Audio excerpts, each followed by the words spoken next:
नमस्कार, मी राजेंद्र हुंजे. बेधडकमध्ये तुमचं सगळ्यांचं स्वागत. आज आपण चर्चा करणार आहोत ती म्हणजे राज्यात गेल्या 2-3 दिवसांपासून जी गारपीट सुरू आहे. जळगाव, नाशिकचा काही थोडासा पट्टा असेल, किंबहुना उत्तर महाराष्ट्रातल्या काही ठिकाणं, विदर्भातल्या काही ठिकाणी देखील अवकाळी पावसाचा फटका बसतो आणि मोठ्या प्रमाणात पिकांचं नुकसान होत आहे. याआधीही महिना-2 महिन्याच्या आधी जी गारपीट झाली होती त्याच्यात देखील प्रचंड मोठ्या प्रमाणात नुकसान झालं होतं. मात्र शेतकऱ्यांच्या पदरात काहीच पडलं नाही. आजही शेतकरी मदतीच्या अपेक्षेत आहे, मदतीच्या प्रतीक्षेत आहे. मग ह्या सगळ्या पार्श्वभूमीवरती सरकार नेमकी पाठपुरावा कुठल्या गोष्टीचा करतंय? सरकारने जो प्रस्ताव केंद्राकडे मदतीचा दिला होता त्या प्रस्तावानुसार केंद्र सरकारने राज्य सरकारला मदत दिली का? आणि दिली नसेल तर मग सरकारने जो प्रस्ताव पाठवला त्या प्रस्तावातच काही त्रुटी होत्या का?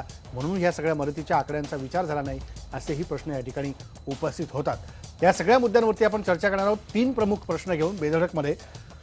की पहिला प्रश्न आपला आहे की गारपीटग्रस्त शेतकऱ्यांना नुकसान भरपाई द्यायला सरकार अपुरं पडतंय का? दुसरा आपला प्रश्न आहे, शेतकऱ्यांची मदत ही लाल फितीमध्ये अडकलेली आहे का? आणि तिसरा महत्त्वाचा प्रश्न म्हणजे शेतकऱ्यांच्या मदतीचं राजकारण होतंय का? कारण ह्या सगळ्या प्रश्नाभोवती आपण सगळ्या आपल्या पाहुण्यांशी आज चर्चा करणार आहोत, त्याचं विश्लेषण करणार आहोत. तुम्हीही या चर्चेत सहभागी होऊ शकता. आमच्या फेसबुक पेजला भेट द्या आणि वापरा #बेधडक. तुमच्या प्रतिक्रिया पाठवा. त्यातल्या काही निवडक प्रतिक्रिया आपण कार्यक्रमात घेऊया. या संदर्भात बोलण्याकरता आपल्यासोबत स्टुडिओमध्ये भाजपचे नेते गणेश हाके आहेत. ते सरकारची बाजू मांडतील की सरकार नेमकं कमी पडतंय की सरकार पाठपुरावा करतंय. आपल्यासोबत शेतकरी नेते विजय जावंदिया आहेत वर्ध्यावरून, आपल्यासोबत चंद्रकांत वानखडे आहेत ज्येष्ठ पत्रकार नागपूरवरून, आणि आपल्यासोबत ज्येष्ठ कृषी तज्ज्ञ डॉक्टर बुधाजीराव मुळीक पुण्यावरून आहेत. ते सगळे या शेतीतल्या नुकसानी संदर्भात सरकार कुठले नियम वापरतंय, कुठली प्रणाली वापरते नुकसान भरपाई काढण्याकरता, ही आत्ताच्या काळामध्ये ग्राह्य आहे का, की हीच पद्धती बदलण्याची गरज आहे? हवामानाच्या संदर्भातले अंदाज आपले नेहमी चुकतात, त्यासाठी म्हणून आपण काय उपाययोजना केली पाहिजे हे आपल्याला समजावून सांगतील. आपल्यासोबत संजीव उन्हाळे सर आहेत, ज्येष्ठ पत्रकार औरंगाबादवरून. तेही या सगळ्या मराठवाड्यातल्या स्थितीमध्ये गेल्या काही दिवसांमध्ये जी गारपीट झाली, सरकारनं खरंच लक्ष दिलं का, या सगळ्या संदर्भात आपल्याला स्पष्टपणे सांगतील. मला सुरुवात गणेशजी तुमच्यापासून करायची आहे की सरकार ज्या प्रकारे गारपीटग्रस्तांसाठी म्हणून सहानुभूतीपूर्वक विचार सरकारने करायला हवं. एकनाथ खडसे यांनी आज म्हटलं की नाही, मदत आम्ही देतोय, पूर्णपणे मदत मिळेल, कुठलीही पद्धतीची कसूर ठेवली जाणार नाही. मग ही सगळं होऊन देखील शेतकऱ्याच्या हातात ती मदत का जात नाही जी त्याला अपेक्षित आहे? नाही राजेंद्र, काही गोष्टी मी आपल्याला स्पष्ट करतो की कुठल्याही प्रकारची शासनामार्फत मदत देत असताना कोणाला मदत दिली पाहिजे आणि किती मदत दिली पाहिजे याचं तरी नवीन सर्वेक्षण होणं आवश्यक असतं. आणि त्या स्वरूपाचं सर्वेक्षण होण्यासाठी शासन व्यवस्थेला जेवढा काही कालावधी लागला तेवढाच कालावधी घेऊन आता ते सर्वेक्षण पूर्ण झालेलं आहे संबंध महाराष्ट्राभरामधलं. आणि त्या अनुषंगानं म्हणजे केंद्र सरकारच्या पैशाची वाट न बघता स्वतः राज्य सरकारनं 2000 कोटी रुपयाची मदत ऑलरेडी सरकार म्हणजे त्या महसूल विभागाला म्हणजे अदा केलेली आहे. आणि मदतीचं वाटपही संबंध महाराष्ट्रभर या पद्धतीनं म्हणजे ज्या ज्या ठिकाणी म्हणजे गारपीटग्रस्त आणि दुष्काळ परिस्थितीचा सामना करावा लागला शेतकऱ्यांना, ते वाटपही सुरू झालेलं आहे. तेव्हा आपण म्हणालात तसं काही सरकार दिरंगाई करत आहे, सरकार हलगर्जीपणा करत आहे, अशी परिस्थिती या सरकारच्या बाबतीत नाही.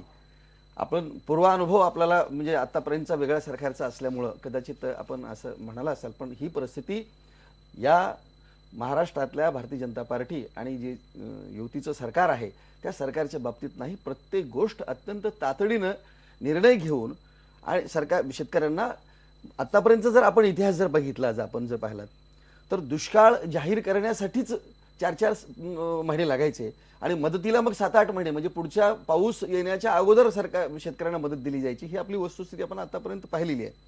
पण या सरकारच्या बाबतीत आपल्याला तसं म्हणता येणार नाही. आता फेब्रुवारी महिना आहे, या फेब्रुवारीच्या सुरुवातीला 4 म्हणजे साधारणतः फेब्रुवारीच्या पहिल्या आठवड्यापासूनच शेतकऱ्यांना पैसे द्यायला सुरुवात झालेली आहे. आमचं सरकार आल्यानंतर ज्या पद्धतीनं देवेंद्र फडणवीस सरकारने मुख्यमंत्री देवेंद्र फडणवीसांनी सभागृहात सुद्धा हिवाळी अधिवेशन जेव्हा झालं तेव्हा या संबंध याचा सगळ्या गोष्टीचा म्हणजे परिस्थिती एक केवळ लक्षात घेऊन टंचाई सदृश परिस्थिती सुरुवातीला जाहीर केलेली होती. आणि त्याच्यानंतर मग हे सगळे मी म्हणालो त्याप्रमाणे सर्वेक्षण किती कोणाला कशा स्वरूपाचे किती नुकसान झालेलं आहे कोणाचं, या सगळ्या गोष्टीचे सर्वेक्षण पूर्ण करण्यात आले. याही वेळेला परत जे आतापर्यंत अशा स्वरूपाचा कोणीही निर्णय घेतलेला नव्हता. आतापर्यंत इंडिव्हिज्युअल पंचनामे व्हायचे आणि ह्या पंचनाम्यासाठी इतका वेळ लागायचा की त्यामुळे तुम्ही आता म्हटल्याप्रमाणे की शेवटी म्हणजे पुढचा पावसाळा यायचा आणि मग मदत शेतकऱ्यांना दिली जायची, अशी परिस्थिती आतापर्यंत होती. मग आत्ताचे पंचनामे पूर्ण झाले तसं दावा आहे तुमचा? यस, पंचनामे आता काय झालेलं आहे की आता सरकार, केंद्र सरकारकडून या महाराष्ट्र सरकारनं विशेष अशा स्वरूपाची सवलत घेतली आणि इंडिव्हिज्युअल पंचनामे करायचे नाहीत, सरसकट पंचनामे करण्यात आलेले असल्यामुळे पंचनामे म्हणजे ज्या गावातली परिस्थिती आहे, ती गावाची परिस्थिती बघून त्या ठिकाणी पंचनामे करण्यात आले. त्यामुळे इंडिव्हिज्युअल पंचनाम्यासाठी जो वेळ लागत होता तो वेळ वाचला आणि त्यामुळे इतक्या लवकर अशा स्वरूपाची मदत आता शेतकऱ्यांना दिली जात आहे. विजय जावंदे, हाच मुद्दा मला तुम्हाला विचारायचा आहे की शेतकऱ्यांना जी मदत दिली जाते ती खरंच वेळेत पोहोचते का? जसं गणेश शाके म्हणतात की कुठल्याही पद्धतीची दिरंगाई होत नाहीये. गेल्या आघाडी सरकारमध्ये ज्या प्रकारचे सगळे दिरंगाईचे प्रकार घडले असतील या सरकारमध्ये होताना दिसत नाहीयेत. वस्तुस्थिती नेमकी काय दिसते तुम्हाला?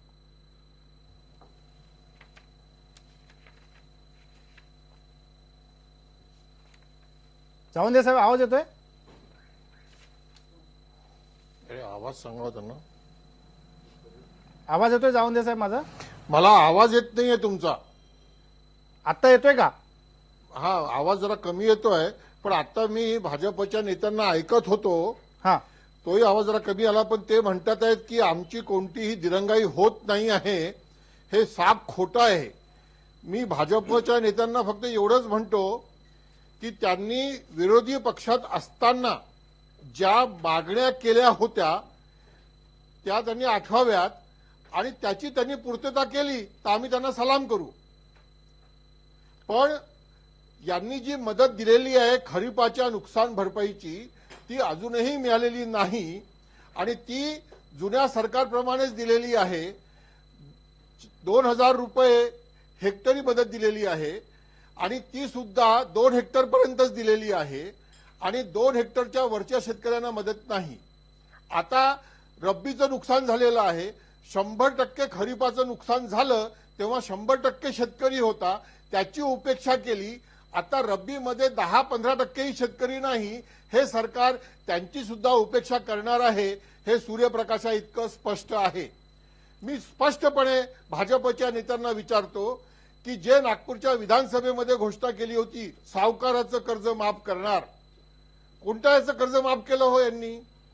आज संपूर्ण विदर्भाचा शेतकरी खरीपात मेलेला आहे. आता दुष्काळात 13वा महिना तसं रब्बीमध्ये झालेला आहे. परवा आमच्या वर्धा जिल्ह्यातही पाऊस पडला, गहू झोपला. इथले अधिकारी म्हणतात गहू झोपला पण नुकसान होणार नाही, तो उभा होईल. आता मला असं वाटतं भाजपच्या नेत्यांना माहिती असेल की गहू झोपल्यानंतर तो गहू भरत नाही, तो जिरा गहू होतो, अर्धही उत्पादन घरी येणार नाही आहे. 15,000 ते 17,000 रुपये एकरी कमीत कमी गव्हाचा हरभऱ्याचा खर्च आहे आणि त्याला अर्धाही गहू आला नाही आणि तो क्वालिटी बरोबर नाही, तो गहू 1000 रुपये क्विंटली खपणार नाही. हे नुकसान त्या शेतकऱ्यानं सहन कसं करायचं? मी हे मानतो की सरकारच्या मर्यादा आहेत, पण आता आम्ही 5वं वेतन आयोग 6वं वेतन आयोग ज्या देशामध्ये लागू केलेला आहे त्या देशातली शेती ही खर्चिक झालेली आहे. त्याची नुकसान भरपाई देण्याची जबाबदारी सरकारला नाकारता येणार नाही.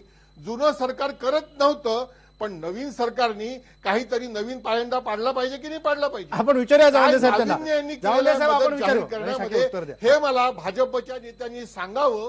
ते म्हणजे उत्तर मला- देत आहेत. जावंदे साहेब ते उत्तर देत आहेत. जावंदे साहेब, मी मुळात आपल्या म्हणजे काही बोलण्यातली दुरुस्ती करतो.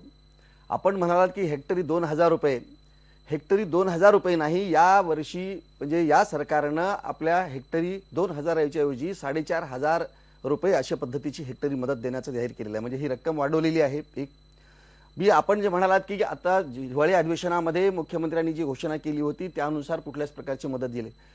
जावंदे साहेब, आपल्याला कल्पना आहे की नाही मला माहिती नाहीये, पण प्रत्यक्ष जी मदत जाहीर केलेली आहे त्या मदतीचं वाटप आता शेतकऱ्यांकडे सुरू आहे. आपण या गोष्टीची आपण माहिती घ्या, माहिती घेऊन मग मला आणि 2000च्या 4500 केले ही आपल्याला स्पष्टीकरण देऊन सांगितलं. 2 गोष्टी आपल्याला या कल्पना आहेत की मी सुरुवातीलाच माझ्या बोलण्यामध्ये म्हटलं की मदत जर करायची असेल आणि मदत द्यायची असेल तर कोणाला आणि किती स्वरूपाची मदत द्यावी, कुठल्या प्रकारचं नुकसान झालेलं आहे याचं सर्वेक्षण करायला फिजिकल ज्याला म्हणतो त्याला व्हेरिफिकेशन करायला काही अवधी लागतो. तेवढाच अवधी साधारणतः जो 1 महिना 1.5 महिन्याचा संबंध घेतलेला आहे, त्यात महिना 1.5 महिन्यामध्ये सगळे सर्वेक्षण करून जिल्हाधिकाऱ्यांकडून आयुक्तांकडून संपूर्ण अशा स्वरूपाचे गाव वाईज अहवाल आलेले आहेत. ते पंचनामे जे माहिती घेत असताना 3 म्हणजे ग्रामसेवक, तलाठी आणि कृषी सहाय्यक ह्या तिघांनी मिळून या स्वरूपाची माहिती घेऊन ती माहिती आता सरकारकडे पाठवलेली आणि सरकारने त्या अनुषंगाने 2000 कोटी रुपयाचं वाटप, जिल्हा वाईज वाटप हे केलेलं आहे.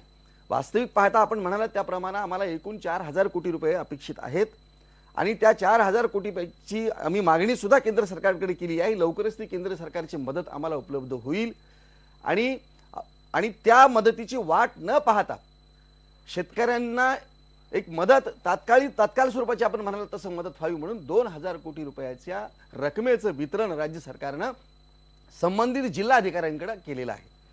चंद्रकांत वानखेडे देखील आपल्या सोबत आहेत, ज्येष्ठ पत्रकार नागपूर स्टुडिओमध्ये. चंद्रकांतजी, काय तुम्ही म्हणाल की सरकारची जी काही मदत आहे गारपीटग्रस्तांना, खरीपाच्या बाबतीतली असेल, रब्बीच्या बाबतीतली असेल, ही मदत अपुरी पडत नाही आहे का?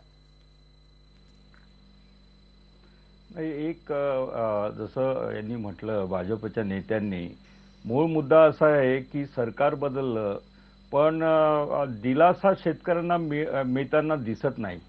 म्हणजे शेतकऱ्यांना हा दिलासा मिळतो आहे असं दिसलं असतं तर आत्महत्येचं प्रमाण काही कमी झालं असतं, पण मरणाऱ्या शेतकऱ्यांची संख्या वाढते आहे. यावरूनच याचा अर्थ असा आहे की त्यांना गेलेलं सरकार आणि आलेल्या सरकारमध्ये फरक वाटत नाही. दुसरं असं आहे की 2000 कोटीचं वाटप झालंय म्हणतात ते, म्हणजे जसं विजय दावंजे म्हणतायत, मला म्हणजे खरं तर त्यांनी आकडेवारी जमा करून सांगायला पाहिजे की कोणा जिल्ह्यात किती माझ्याकडे ती आकडेवारी आहे. आपल्याला हवी तर मी कुठल्या जिल्ह्यामध्ये किती स्वरूपाची अमाऊंट दिलेली आहे, रक्कम दिलेली आहे, मी आपल्याला आता सांगू शकतो. माझ्याकडे ती आकडेवारी उपलब्ध आहे.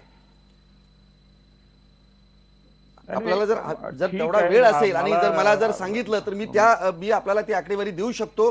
कुठल्या जिल्ह्याला किती रक्कम वितरित करण्यात आली आहे त्याची माझ्याकडे आकडेवारी आपल्याला आहे. मी ही आकडेवारी आपल्याला दाखवतो. शासन जी आर आहे त्याच्याप्रमाणे मी आपल्याला दाखवतो. तेवढी रक्कम बरोबर आहे. हे तुमचं म्हणणं, पण आम्ही थोडं फिरतो लोकांमध्ये, पण मदत कुठे मिळाल्याचं असं दिसत नाही आहे दुर्दैवाने.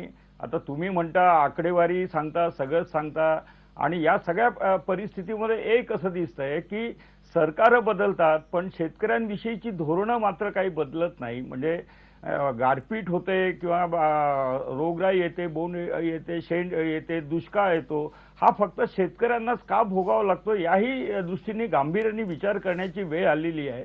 जसं दावंजे असं म्हणाले की ही सगळी वेतन आयोग जी आहेत सगळी, म्हणजे सगळ्या 5वं, 6वं आणि 7व्या वेतन आयोगाची आता गर्भधारणा झाली आहे. या सगळ्या परिस्थितीमध्ये शेतकरी, म्हणजे मला तुम्ही सांगा की विदर्भामध्ये सुगीच्या काळामध्ये आत्महत्येचा वेग वाढत असेल, म्हणजे ही गंभीर बाब आहे आणि या गांभीर्याने अजून या प्रश्नाकडे पाहिलं जात नाहीये. म्हणजे तोंडावर आकडे फेकले आणि त्याचा गळफा सुटला असता तर फार बरं झालं असतं, पण दुर्दैवाने असं होत नाहीये. याचं अधिक गांभीर्याने विचार करायला पाहिजे. केवळ टोलवा टोलवी करून प्रश्नांची उत्तरं देऊन हे काम होणार नाही असं मला वाटतं.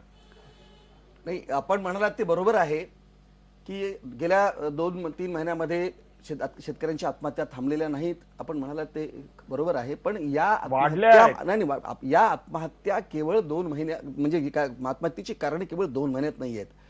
याच्या पाठीमागे जर आपण विचार केला तर खऱ्या अर्थानं मूळ शेतीच्या विकासाचं जे काही कारण आहे, ते कारण आतापर्यंतच्या सरकारनं जर समजा शोधलं असतं आणि त्याच्यावरती जर उपाययोजना केली असती तर ह्या आत्महत्येची वेळ शेतकऱ्यांच्यावरती आली नसती. जावंद्या साहेब सुद्धा या माझ्या मताशी सहमत असतील.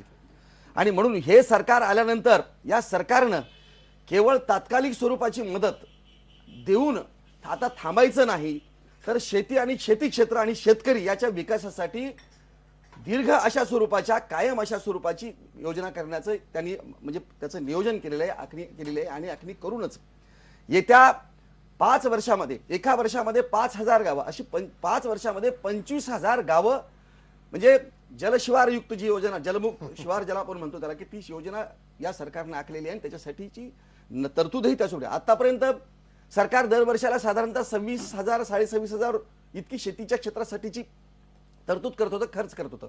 पण या सरकारनं, हे सरकार आल्यानंतर यांनी 35,000 म्हणजे जवळपास 10,000 कोटी रुपयाची तरतूद या शेतीसाठी ह्या सगळ्या तरतुदी आहेत हाके साहेब, ह्या सगळ्या तरतुदी आहेत प्रत्यक्ष अजून ते मूळ- मी आपल्याला सांगतो, मूळ- मूळ- खाली घटकापर्यंत नाही, पोहोचणं मुळात- वेळ मुळात असं आहे. आहे जावं दे ना या मुद्द्यावर काहीतरी बोलायचं. मी येतो परत, आपण माझं वेगळे एकच मुद्दे घेऊ. अर्धा मिनिट मला बोलतोय. मी माझं एवढंच म्हणणं आहे की दुष्काळ, शेती विकास हा काही 2 दिवसामध्ये 2 महिन्यामध्ये होणारा नाही आहे.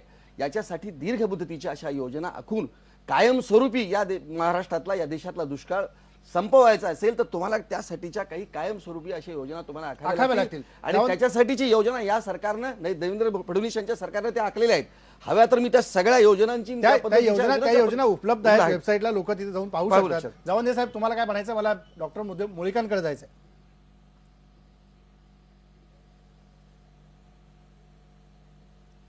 जावंदे साहेब बोला थोडक्यात, मला डॉक्टर मुळीक यांच्याकडे जायचंय.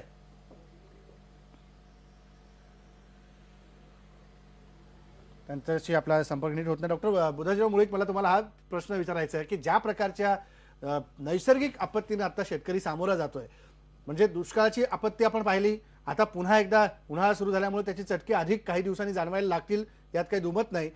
खरीपाचं पीक शेतकऱ्याच्या हातून गेलं, रब्बीचं पीक देखील हातातोंडाशी आलेला घास शेतकऱ्याच्या गारपिटीमुळे हिरावला जातोय. अशा परिस्थितीमध्ये नेमकं चुकतंय कुठे? शासनाचं चुकतंय, प्रशासनातल्या कारभाराची दिशा चुकतीये, की या सगळ्या मदतीच्या नियमानुसार जर शासन वागत राहिलं तर इथं सरकार अपुरं पडतंय? काय नेमकं दिसतं तुम्हाला एक कृषी तज्ज्ञ म्हणून? नाही, एक पहिला भाग असा आहे की धोरणात चूक आहे बेसिकली. हे सरकार हे असलं काय आणि पूर्वीच असलं काय. तर असं आहे की आकडेवारीत मी जात गेलो तर प्रत्येक प्रवक्त्याला मागात पडेल ते, कारण माझ्या आकडेवारी आहे. इव्हन 95 ते 99 काय झालेली आहे आणि 2004 पर्यंत काय झाली याची आकडेवारी आहे योजनेमध्ये. एक भाग काय माहिती आहे का, एक तर मदत अतिशय तुटपुंजी आहे. अहो, जरी 85 रुपये तुम्ही हेक्टरला म्हटला तरी 45 पैसे 24 मीटरला झालं, असं खरं आहे. आणि अमाऊंट काय आहे तो 4,500, हा अमाऊंट नाही ना.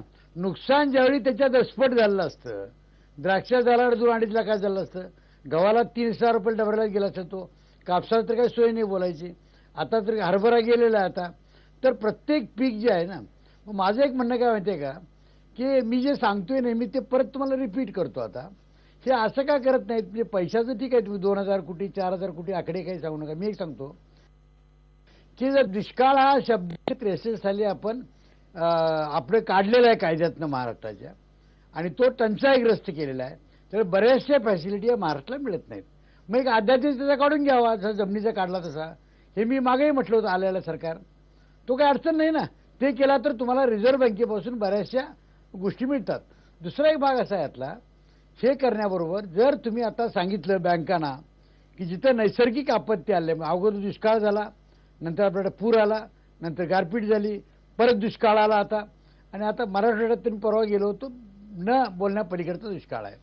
मग असं काय करत नाही आपण, ज्या दुष्काळी भागामध्ये शेतकऱ्यांचं जे कर्ज इन्स्टिट्यूशनमधलं आहे, म्हणजे जे बँकाचं आहे, त्याला जर आपल्या मुख्यमंत्र्यांनी जाऊन सांगितलं, सगळ्या खासदारांना घेऊन अर्थमंत्र्यांना, की बाबा रे NPA तरतूद जी आजारी उद्योगाला तुम्ही लावता ती याला लावली तुम्ही, हा कायमचा कायदा केला, तर हे शेतकरी संस्थात्मक कर्जातनं पहिले झटक्यात मोकळे होतील. माझं म्हणणं आहे की मुख्यमंत्र्यांनी ताबडतोब जर सांगितलं टीव्हीवर की मी महाराष्ट्राचा मुख्यमंत्री म्हणून तुम्हाला सांगतोय, तुम्ही आत्महत्या करू नका, तुमच्या सगळ्या कर्जाला महाराष्ट्र शासन जबाबदार आहे. का जबाबदारी घ्यायची म्हणजे काय घ्यायची आहे? अहो, बँका त्यांची घेतील जबाबदारी, तुम्ही लोन रिस्ट्रक्चर करा. म्हणजे माझं अजूनही म्हणणं आहे, त्यांना रिस्ट्रक्चर लोन करा तुम्ही. आणि समजा एखादी बाग गेली असली, त्याला काय 30,000 40,000 50,000, मागे मी एस्टिमेट केलं होतं, 10,000 कोटी बागा उभा करायला लागतील लोकांच्या, 20,000 कोटी रुपये खर्चाला लागतील. या लोकांना सांगा तुम्ही की RBIने जर सांगितलं तर खावटी कर्ज प्रत्येकाला मिळेल, आणि ते बिनव्याजी मिळेल किंवा खावटी रक्कमही मिळते. मला शंका आहे ते प्रत्येकजण किती वाचतो काय द्यायची शंका खरं म्हणजे आली, आणि हे मला कळत नाही. अहो, तो सगळं नुकसान झालं ना त्याचं, त्यातून तपासता काय? कुठल्या युगात आहोत आपण? सॅटेलाइटचं युग आहे सध्या, रिमोट सेन्सिंगचं युग आहे, GISचं युग आहे, आपण GPS युग आहे. अहो, एक वरनं पिक्चर काढा, खाली दुष्काळ कळत नाही, त्याला कशाला तलाट्याला, त्या ग्रामसेवकाला आणि कृषी फिरवता का घराघरात? तुम्ही कळतं ना. आणि त्यात तुमचं 100 एकर न गेलं ना, 10% वाया जाईल म्हणतो मी, पण बाकीचा जीव वाचतील लोकांची, तो करतो कशा करता शेतकरी? हा एक भाग बघायला पाहिजे. आणि नंतर एक जरा विचार करा कुठेही तुम्ही, मला कळत नाही की तुम्ही रिस्क मॅनेजमेंट मेकॅनिझम का ऑब्झर्व करत नाही. बरोबर. आता ठीक आहे, परत तुम्ही 7% काहीतरी दिलं त्या महागाई भत्ता, द्यायला हरकत नाही. तुम्ही 17% द्या, कुणाला काय द्यायचा भाग नाही. अहो, अन्न सुरक्षेवरती तुम्ही देशाच्या अर्थसंकल्पाच्या शेतीच्या तरतुदीच्या 6 पट खर्च करताय, 6 पट. अरे जो उत्पादन करतो तो सुरक्षित नाही आहे, मग कुठेतरी विचार करायला नको का आता. तर आता असंच जर चाललं तर शेतकऱ्याकडे फक्त व्हॅल्यू वाढलेली जमीन राहील. मजूर सुरक्षित आहे, व्यापारी सुरक्षित आहे, शेतीवर काम करण्यासाठी सुरक्षित आहेत, बँका सुरक्षित आहेत. हाच कसं काय सुरक्षित? बरं, हाच आणि पैसा नाही म्हणजे काय? डॉक्टर बुधाजीराव मुळे हाच खरा मुद्दा आहे. हाच मुद्दा घेऊन मला पुढे चर्चा करायची की या सगळ्या मुद्द्यामुळेच ही लालफितीत अडकलेला शेतकरी आपल्याला पाहायला मिळतोय का? कारण त्याच्यापर्यंत ही सगळी मदत पोहोचत नाही, पण त्याच्यापासून उत्पादित झालेले सगळेच जीवनावश्यक वस्तू ह्या लोकांपर्यंत पोहोचतात, त्याच्यावरती अधिकाधिक सरकार खर्च करतं, पण उत्पादन करणारा शेतकरी मात्र अडचणीत जातो. हा मुद्दा घेऊन आपण ब्रेक नंतर चर्चा करू.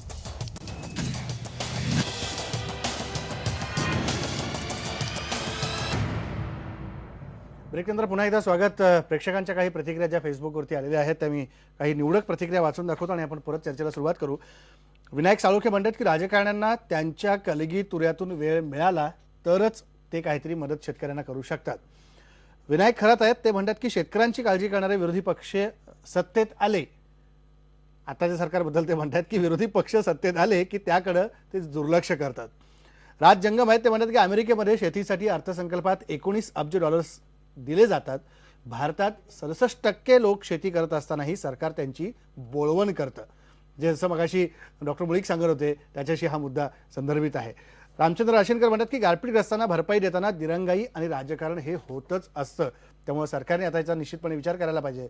मला संजीव उन्हाळे सर, तुम्हाला हाच मुद्दा पुढे विचारायचा आहे की गारपीटग्रस्तांना दिली जाणारी मदत ही सरकारकडनं अपुरी पडतीये. एकनाथ खडसे म्हणाले की आम्ही पाठपुरावा केला, केंद्राकडून फारसे पैसे आले नाहीत, जो प्रस्ताव दिला गेला त्या प्रस्तावातच मुळात काही त्रुटी होत्या, त्यामुळे काही निधी जो यायला पाहिजे होता तो मिळाला नाही, अशीही एकीकडे चर्चा आहे. एनडीआरएफच्या 2 बैठका झाल्या, त्यात महाराष्ट्राचा विचार कुठेच झाला नाही, इतर राज्यांना ती मदत दिली गेली. तुम्ही कसं बघताय, शेतकऱ्यांची मदत ही लाल फितीमध्ये अडकलेली दिसतेय का? मुळामध्ये ही मदत जी आहे ही अत्यंत तुटपुंजी आहे, विस्कळीत स्वरूपाची आहे आणि त्याच्याबद्दल कोणतेही निकष आतापर्यंत निश्चित झालेले नाहीत. एक पहिली गोष्ट लक्षात घेतली पाहिजे की हा जो फटका आपल्याला बसतो हा फक्त हवामान बदलाचा फटका आहे आणि हे देखील निसर्गाने आता सिद्ध केलंय की मराठवाड्याचा भूभाग, अमरावतीचा विभाग आणि नाशिक, जळगाव हा उत्तर महाराष्ट्राचा काही भाग, इथं गारपीट सातत्याने, वारं हे सातत्याने फटके बसत आहेत. आपण हे सरकार जर हायफाय म्हणत असाल आणि विज्ञानाच्या युगामध्ये असाल तर गारांची तीव्रता किती, गारा किती पडल्या, इथपासून ते पाऊस किती पडला, पावसाचा जमिनीतला ओलावा किती याचं मापन करणं सहज शक्य आहे. परंतु अशा प्रकारचे कोणतेही निकष आपण पाळले गेले नाहीत. अगदी ब्रिटिशाच्या जमान्यामध्ये आपण जसं असतो त्याप्रमाणे महसूल खात्याच्या वर सोपवलं जातं आणि या विभागाचं न्याय देणारं जे कृषी खातं आहे या कृषी खात्याला तेव्हापासून दूर ठेवलं जातं. असं आहे की जमीन पाणी जे आहे त्याच्यामध्ये 83% पाणी हे हिरवं पाणी आहे. त्या हिरवं पाणी म्हणजे जमिनीतला ओलावा टिकवून ठेवणारं आणि भूजलातलं पाणी हे आहे आणि दुसरं ज्याचा राजाश्रय ज्यांना मिळतो ते निळं पाणी 17% आहे. आणि मला असं वाटतं की हा ओलावा किती आहे जमिनीमध्ये याचा देखील निर्णय कुठे घेतला जात नाही. हे डिझास्टर मॅनेजमेंट जे आहे याच्याबद्दलचा विचार केला जात नाही. सुदैवाने डिझास्टर मॅनेजमेंट गुरु हे शरद पवार आहेत, कारण किल्लारीच्या भूकंपापासून त्यांनी सातत्याने या डिझास्टरमध्ये काम केलेलं आहे आणि सुदैवाने उद्या व्हॅलेंटाईन डेच्या दिवशी शरद पवार आणि मोदी यांची भेट होते आहे. बाकी कोणतीवर गोष्टीवर पॅचअप होतंय की नाही माहिती नाही, पण किमान या डिझास्टर मॅनेजमेंटच्या याच्यावर तरी त्यांचा सल्ला हा घेतला जावा. दुसरी महत्वाची गोष्ट अशी आहे की 5 डिसेंबरला केंद्राची टीम या ठिकाणी येऊन गेली, आजपर्यंत केंद्राची मदत झालेली नाही. याचं कारण असं की केंद्रामध्ये सर्व जे निर्णय आहेत ते पंतप्रधान, अर्थमंत्री आणि भारतीय जनता पक्षाचे अध्यक्ष घेत असतात. महाराष्ट्राचे नेते आणि ज्यांनी भारतीय जनता पक्षाचं अध्यक्ष म्हणून काम केलंय ते नितीन गडकरी हे सिनियर अशा प्रकारचे मिनिस्टर आहेत. त्यांचं वजन या सगळ्या परिस्थितीमध्ये काय आहे? अजूनही केंद्र मदत देत नाही आणि आपल्या गंगाजळीतून 2000 कोटी राज्याला खर्च करावे लागतात आणि अजूनही केंद्राकडून काही हालचाल दिसत नाही. आणि दुसऱ्या बाजूला बघा ते अडाणी जे आहेत, या अडाणींना 1 अब्ज डॉलर एवढं कर्ज दिलं गेलेलं आहे आणि त्या कर्जाचं गॅरंटर कोण राहिलेलं? स्टेट बँक ऑफ इंडिया राहिलेलं आहे. मग हे सरकार हे भांडवलदार धार्जिणे आहे का ग्रामीण भागाचा निर्णय घेणार आहे, याच्याबद्दल देखील मला असं वाटतं एकदा निवाडा करण्याची गरज आहे. तिसरी बरोबर. महत्वाची गोष्ट अशी आहे की मराठवाड्यामध्ये सर मी येतो, आणखी काही मुद्दे हॅलो. आपल्याला येतो सर, आणखी काही मुद्दे आपल्याला घ्यायचे आहेत इतरही काही, पण त्याच्या आधी विजय जावंदे मला तुम्हाला विचारायचं आहे की जसं आता संजीव उंदाळे सरांनी सांगितलं की मराठवाड्यातली परिस्थिती नेमकी काय किंवा सरकार नेमकं काय करत आहे. जेव्हा खरीपाचं नुकसान झालं, मोठ्या प्रमाणात गारपीट झाली, त्यावेळेला केंद्राचं पथक जे आलेलं होतं महाराष्ट्राच्या दौऱ्यावर, मराठवाड्यातल्या उस्मानाबाद जिल्ह्यात तर त्या पथकानं रात्री बॅटरी आणि गाडीच्या उजेडात शेतीची पाहणी केली. असं पाहून कुठं पंचनामे होतात का? असं पाहून शेतकऱ्यांना मदत दिली जाते का? आणि ह्याच्यावरतीच लालफीत अडकल्यामुळं शेतकऱ्यापर्यंत तो रुपया पोहोचत नाहीये का?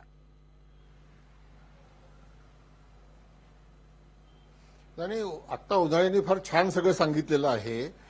आणि भाजपचे नेते जे आहेत ते सतत हे सांगतात आहेत की भाजप ही शेतकऱ्यांच्या बाजूची आहे. आम्ही आत्ता सत्तेवर आलो आहे, आम्हाला ते सगळं काँग्रेसचं पाप जे आहे ते धुवावं लागेल आणि मग काही बदल होईल वगैरे वगैरे. मी भाजपच्या नेत्यांना एवढीच विनंती करतो की काँग्रेसच्या काळात ज्या काही चुका झाल्यात, जी काही शेतकऱ्यांकरता वाईट धोरणं होती, जी काही वाईट परिस्थिती होती, कमीत कमी त्याच्यापेक्षा वाईट परिस्थिती तुम्ही करू नका.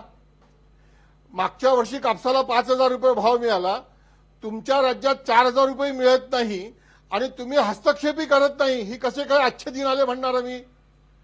आता मी तुमच्या बाजूने बोलतो की मागच्या वर्षी तुरीला 4,000 रुपये मिळत नव्हते, आता 6,000 रुपये मिळतात तुरीला. पण हे काही तुमच्यामुळे मिळत नाहीये. मागच्या वर्षी कापसाचे भावही काँग्रेसमुळे मिळाले नाहीत, यावर्षी तुरीचे भावही तुमच्यामुळे मिळत नाहीत. ती आंतरराष्ट्रीय परिस्थिती आहे. यंदा तुरीची नापिकी आहे. म्यानमार आणि तांझानियाने तुरीचे भाव वाढवून टाकले जगाच्या बाजारात. मला मुद्दा काय मांडायचा आहे की सरकारची गरज शेतकऱ्यांना मदत करण्याकरता योग्य वेळी योग्य हस्तक्षेपाची आहे. तुम्ही साखरेला निर्यातीला सबसिडी देता, साखरेवर आयात कर लावता, तसा खाद्यतेलावर आयात कर का नाही, कापसावर आयात कर का नाही, कापूस निर्यातीला सबसिडी का नाही. आणि नुकसान भरपाई करण्याकरता तुम्ही जुन्या सरकारची टीका करत होतात, मग आता सर्वेच्या गोष्टी का करता. एकदा तातडीनं एक मदत तर जाहीर करा, अॅडहॉक मदत म्हणून, ज्याच्यामुळे शेतकऱ्यांमध्ये विश्वास निर्माण होईल. मगाशी वानखेडे म्हणाले की आत्महत्या का वाढतात आहेत. तुमचं सुद्धा शेतकऱ्यांवर विश्वास निर्माण करता आला नाही म्हणून शेतकऱ्यांच्या आत्महत्या वाढतात आहेत, हे मान्य करा ना. हो, आपण उत्तर घेऊ. जावंदे साहेब आपण उत्तर घेऊ. गणेश हाके उत्तर द्या. जावंदिया साहेब म्हणाले त्याप्रमाणे त्या आणि या सरकारमध्ये फरक म्हणजे आपण दाखवा असं आपण म्हणालात. जावंदिया साहेब, आपल्याला गेल्या 2-2.5 महिन्यातला या सरकारचा जर कारभार जर आपण बघितला तर आपलं हे लक्षात येईल. आणि मी आपल्याला सुरुवातीलाच सांगितलं की तात्पुरत्या स्वरूपाची मलमपट्टी करून आता थांबणार नाही हे सरकार, तर हे कायमस्वरूपी या राज्यामध्ये दुष्काळ कधीच पडणार नाही, दुष्काळ पडू नये यासाठीच्या म्हणून काही उपाययोजना करायच्या आहेत. यासाठीच्या अर्थसंकल्पात ज्या पद्धतीच्या तरतुदी करायच्या आहेत त्या तरतुदी करण्यासाठीची एक योजना असावी लागते. त्या स्वरूपाची योजना आज या सरकारनं तयार केलेली आहे. आणि एवढंच नाही तर मी आपल्याला सांगितलं की जलयुक्त शिवार, जलसंधारणासारख्या गोष्टीवरती फार मोठ्या प्रमाणात पैसे खर्च करण्याची आणि या गव्हर्नमेंटनं म्हणजे ठरवलेलं आहे. आणि त्या पद्धतीचं हे जलयुक्त शिवार आणि सिंचनाच्या वेगवेगळ्या प्रकारच्या सुविधा, दुष्काळाला जर म्हणजे आपल्याला कायमचं जर संपवायचं असेल तर आपल्याला सिंचनाच्या सुविधा या महाराष्ट्रामध्ये निर्माण करून दिल्या पाहिजेत आणि त्याला अग्रक्रमानं या अर्थसंकल्पामध्ये त्याला प्राधान्य दिले पाहिजेत. हे समोर ठेवून या सरकारनं आपल्याला माहित आहे की आपण गुजरातचं उदाहरण आम्ही नेहमी देत असतो की गुजरातमध्ये ज्या पद्धतीनं आपल्या अर्थसंकल्पामध्ये 25% तरतूद ही नरेंद्र मोदींनी त्यावेळेला मुख्यमंत्री असताना केली होती. आणि म्हणून आपल्या कच्छच्या वाळवंटात सुद्धा त्यांनी नंदनवन केलं. नर्मदेचं 1000 किलोमीटर पाणी त्यांनी मोठ्या पाईपलाईनमध्ये नेऊन त्यांनी कच्छमध्ये नेलं आणि तिथं एक नंदनवन केलं कच्छच्या वाळवंटामध्ये. ती संकल्पना मध्य प्रदेशमध्ये शिवराज सिंह चौहानांनी ज्या पद्धतीचं शेती क्षेत्रामध्ये जे सिंचनाच्या सुविधा उपलब्ध केल्या म्हणून आज देशामध्ये मध्य प्रदेशमध्ये 18% शेती विकासाचा दर आहे आणि महाराष्ट्रामध्ये मात्र मायनस अशा स्वरूपाचा शेती विकासाचा दर आहे. दुर्दैवानं एखादी गोष्ट हे सरकार आलं जादूची कांडी फिरवल्यासारखे ह्या सगळ्या गोष्टी परिवर्तन होणं शक्य नाही. पण हे परिवर्तन करण्याची इच्छा या सरकारकडे आहे आणि ती आहे म्हणून वेगवेगळ्या प्रकारचे प्लॅन्स, वेगवेगळ्या प्रकारचे आराखडे, वेगवेगळ्या प्रकारचे नियोजन, वेगवेगळ्या प्रकारचे कार्यक्रम या शेतीच्या विकासासाठी, सिंचनाच्या विकासासाठी या सरकारने केलेत असं तुम्ही तयार म्हणताय. केलेले आहेत. मला मला मला ब्रेक घ्यायचा, पण ब्रेक पूर्वी चंद्रकांत वानखेडे तुम्हाला विचारायचं आहे की ह्या सगळ्या जे शेतकऱ्याची मदत जी दिसते जी खरीपाची असेल, रब्बीची असेल, ही कुठेतरी लाल फिरीत अडकली आहे, म्हणून सरकारला आपल्याच गंगाजळीतले पैसे खर्च करावे लागलेत. नाही, लाल फितीमध्ये अडकलेले आहे. मानसिकता ही शेतकरी विरोधी आहे, त्याच्या संदर्भात गांभीर्य नाही आहे. आणि दुसरं असं की गणेशराव जे सांगत होते त्यांनी जर दिलासा मिळत असेल तर फार चांगली गोष्ट आहे, पण दुर्दैवाने यांच्या बोलण्यावर कोणाचाच विश्वास नाही आहे. प्रत्यक्ष तो अनुभवतो आहे आणि हे सांगतायत याचा कुठे ताळमेळ लागत नाही आहे. आणि दीर्घकालीन पॉलिसीच्या अंगाने कोणतं एखादं पाऊल, म्हणजे जसं बाजारात संरक्षणाची गोष्ट आहे तिथे संरक्षण नाही, नैसर्गिक संरक्षणाची गोष्ट नाही, आरोग्याचं कव्हर नाही, म्हणजे बाकी एका वर्गाला हे सगळं मिळावं. आणि यावर म्हणजे जसं नैसर्गिक आहे आपत्ती, नैसर्गिक आहे आपत्ती किती वर्ष आपण बोंबलणार आहोत, पण वयोमानाने माणूस थकतो आणि तो निवृत्त होतो, म्हणून त्याला निवृत्त वेतन. खेड्यातल्या लोकांनी असं काय पाप केलेलं आहे की जे शेतीवर कष्ट करतात, आणि असं आपण गृहीत धरतो का की शेतकरी, शेतमजूर, खेड्यात राहणारा माणूस 60-65 वर्षानंतर तरुण होतो. अशा संरक्षणाच्या गोष्टीचा विचार कधी आपण करणार आहे? बाळंतपणाची कर्मचारी स्त्रीला असलेली रजा, पण इथे खेड्यातली बाई बाळंत झाल्यानंतर तिसऱ्या दिवशी कामाला लागते. या अनेक गोष्टींनी म्हणजे मला केवळ शेती, माझा मूळ मुद्दा असा आहे की दुष्काळ पडतो तर शेतकरीच का होरपळून जातो, गारपीट होते तर शेतकरीच का होरपळतो, किंवा अतिवृष्टीमुळे शेतकरीच का मरतो. हा दुष्काळ देशावर का असत नाही, सर्वांवर का असत नाही, आणि त्याच्यामध्ये शेतकऱ्यांनी मरत राहावं आणि इतर वर्गांनी मात्र चैन करत राहावी. हे कधी बदलणार आहे? हा अगदी खरं आहे, अगदी खरं आहे की हे चित्र कधी बदलणार याचाच विचार गांभीर्याने सरकारला करावा लागणार आहे. ब्रेक घेऊ आणि ब्रेक नंतर याच्याच निमित्तानं होणारं राजकारण काय आहे ते आपण बोलणार आहोत.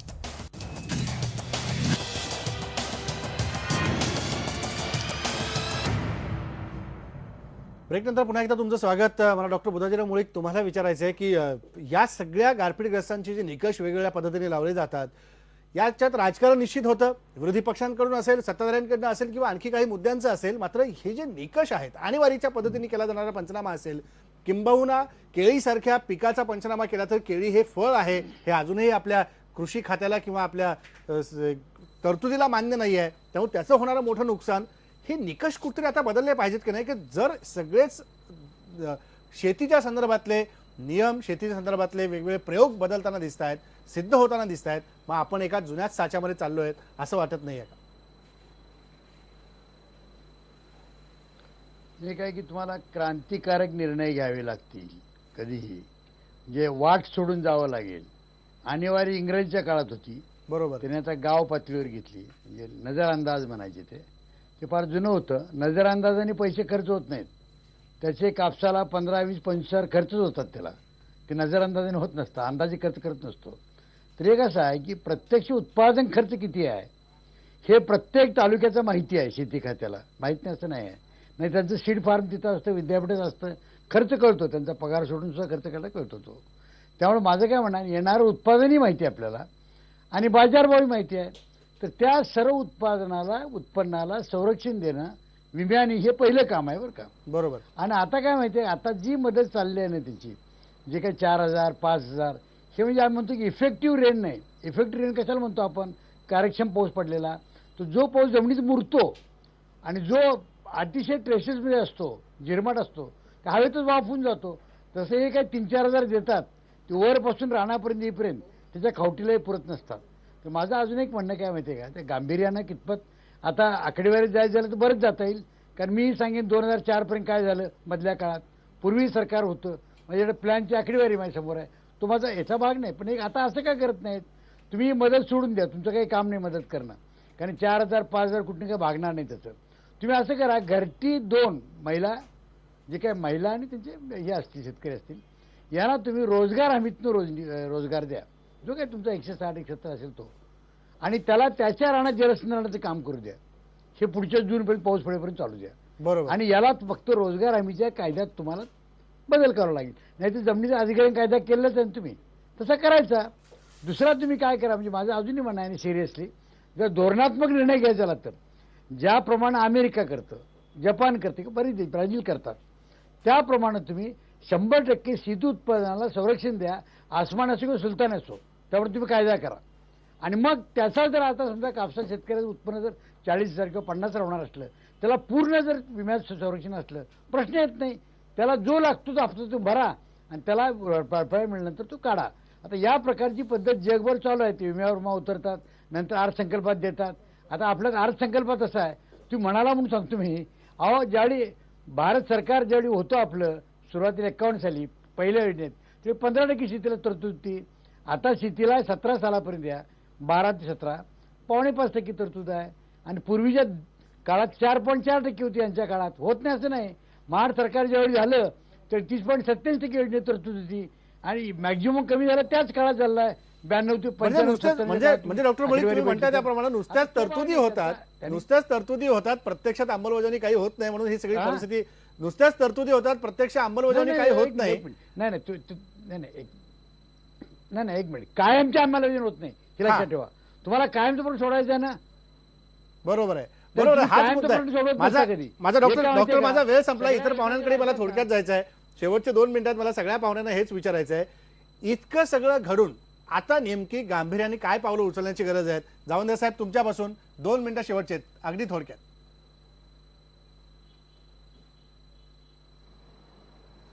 मला काय वाटतंय की जर मी मगाशी म्हटलं ॲडहॉक मदत दिली पाहिजे, 10,000 रुपये हेक्टरी ताबडतोब मदत दिली पाहिजे. एक दुसरं, हे 4थं वर्ष आहे दुष्काळाचं जाहीर होणं कर्जमाफीनंतर 2008 नंतर.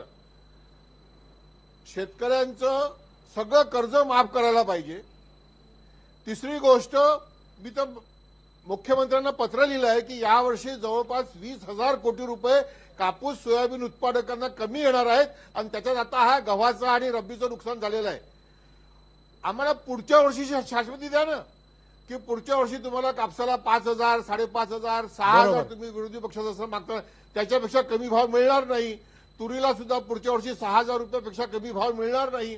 आणि एक चांगलं क्रॉप इन्शुरन्स पुढच्या वर्षीच्या खरीप हंगामापासून लावलं जाईल, ज्याच्यामध्ये शेतकऱ्यांच्या पिकाचं नुकसान आणि त्याच्यासोबत त्याला वर्षभर कुटुंब पोसायचं आहे अशा नुकसान भरपाईची तरतूद असेल. अशा काही तरतुदी करा. अमेरिकेचा शेतकरी 1994 पेक्षा आज कमी भावात कापूस विकतो आहे, ही वास्तविकता आहे. मुळीक साहेब तुम्हाला सांगतील. मग तिथला शेतकरी आत्महत्या का करत नाही?